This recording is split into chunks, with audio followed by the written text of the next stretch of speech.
ఆధ్యాత్మిక జీవితంలో మన దినచర్య ఎలా ఉంటుంది కొంచెం మాట్లాడుకుందాం. ఎలా అంటే ఉదయం 4:30 మధ్య లేచి అది బ్రహ్మముహూర్తం అనమాట. మొహం కడుక్కొని ఏదో కొంచెం నీరు, కాఫీ అలాంటివి తాగి మనం ఏదో ఒక దైవ కార్యంలో పాల్గొనాలి.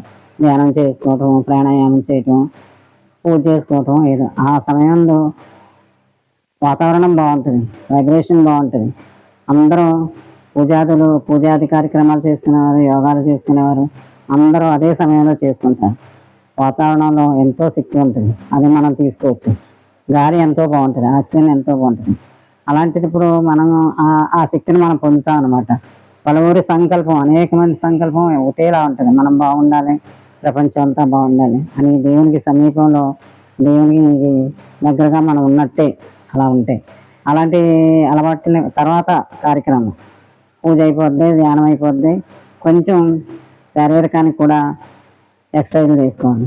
కనీసం ఎక్సర్సైజ్ చేసుకుంటాం, లేకపోతే కనీసం 10 నిమిషాలు నడుచుకోవటం అవుతుంది. అప్పటికి 6 అవుతుంది.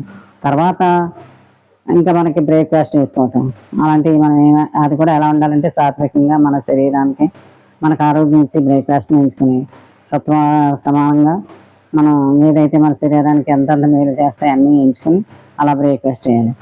అన్ని క్రమశిక్షణ అనమాట. ఒకరోజు ఏ టైంకి తిన్నామో అన్ని కార్యక్రమాలు అలా జరగాలి. ఒకరోజు 7ంటికి, ఒకరోజు 9ంటికి, ఒకరోజు 10ంటికి అలా ఉండకూడదు. క్రమశిక్షణగా అలా చేసుకోవాలి. తర్వాత బ్రేక్ఫాస్ట్ అయిపోద్ది. తర్వాత వంట చేసుకోవాలి. వంట చేసుకున్నప్పుడు కూడా మనం 1 గంటలో 1 నిమిషం మళ్ళీ పనులు చేసుకున్నప్పుడు మళ్ళీ మనం దేవుని తలంచుకుంటాం, దేవుని యందు ఆలోచించుకుంటాం, ఏదో ఒక ఆయన యందు ఉండటం అలవాటు చేసుకోవాలి. ప్రతి గంటలోనూ కొంత సమయం ఆయన యందు స్థితిలో ఉండాలి. ఇలా ప్రతి గంటలోనూ చేసుకుని మళ్ళీ మనకి ఏదన్నా 3 గంటల సమయంలో అలా భోజనం తినేటప్పుడు కూడా మనకి దేవుడు ఇచ్చాడని ఆ భోజనాన్ని ఎంతో ప్రసాదంగా స్వీకరించాలి. అందులో భోజనాల్లో కూడా ఈ సత్వ సమానంగా మనకు శక్తిని, పుష్టిని ఇచ్చి ఆహారాన్ని ఎంచుకోవాలి.